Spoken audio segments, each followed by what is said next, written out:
বিসমিল্লাহির রহমানির রহিম। প্রিয় সাংবাদিক ভাইদের মাধ্যমে দেশবাসীকে জানাতে চাচ্ছি, আমি মোহাম্মদ রিয়াজ রহমান, সদস্য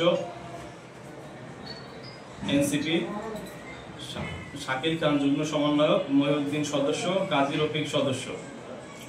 আমরা শিবচর উপজেলায় কর্মী হিসাবে জাতীয় নাগরিক কমিটির সঙ্গে সম্পৃক্ত ছিলাম।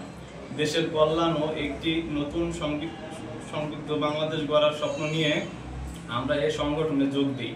পরবর্তীতে একটি কমিটি রাজনৈতিক সংগঠন জাতীয় নাগরিক কমিটি নামে পরিচিতি লাভ করে। আমরা স্বয়ংক্রিয়ভাবে উক্ত দলের সদস্য হই, কিন্তু দুঃখজনকভাবে লক্ষ্য করি যে শিবচর থানায় দল পরিচালনার দায়িত্ব কিছু অযোগ্য ও বিতর্কিত ব্যক্তিদের হাতে ন্যস্ত করা হয়েছে, যা আদর্শিক ও নৈতিক ও সাংগঠনিকভাবে সম্পূর্ণ অযোগ্য। এর ফলে দলের প্রকৃত নিষ্ঠাবান ও ত্যাগী কর্মীরা যথাযথ মর্যাদা ও মূল্যায়ন থেকে বঞ্চিত হচ্ছে। আমরা দৃঢ়ভাবে বিশ্বাস করি, এই ধরনের নেতৃত্বের মাধ্যমে শিবচরে ইতিবাচক পরিবর্তন, টেকসই উন্নয়ন সম্ভব নয়। আমরা কোনো রাজনৈতিক পরিবার থেকে আসিনি।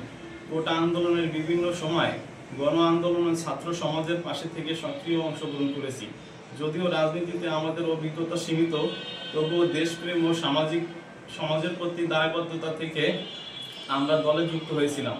কিন্তু বর্তমান দেশের অভ্যন্তরীণ বাস্তবতা এবং পারিবারিক চাপ আমাদের মানসিকভাবে বিপর্যস্ত করে তুলেছে।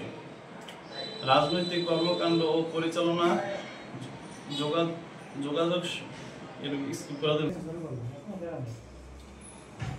কিন্তু বর্তমান দলের অভ্যন্তরীণ বাস্তবতা এবং পারিবারিক চাপে আমরা মানসিকভাবে বিপর্যস্ত।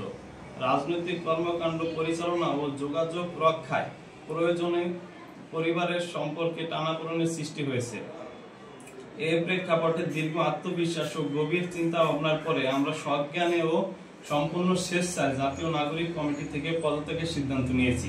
বর্তমানে আমরা বাংলাদেশের কোনো রাজনৈতিক দল এবং সংগঠনের সঙ্গে সম্পৃক্ত নই। আমাদের দ্বারা কোনো অনিচ্ছাকৃত ভুল ত্রুটি হয়ে থাকলে তার জন্য আমরা আন্তরিকভাবে দুঃখিত এবং সকলের নিকট ক্ষমা প্রার্থী। শিবচরবাসীর কাছে আমরা আন্তরিকভাবে ক্ষমা চাই। আমাদের কর্মকাণ্ডে যদি কারো মনে আঘাত লেগে থাকে, তা সম্পূর্ণ অনিচ্ছাকৃত। দয়া করে আমাদের ক্ষমার দৃষ্টিতে দেখবেন।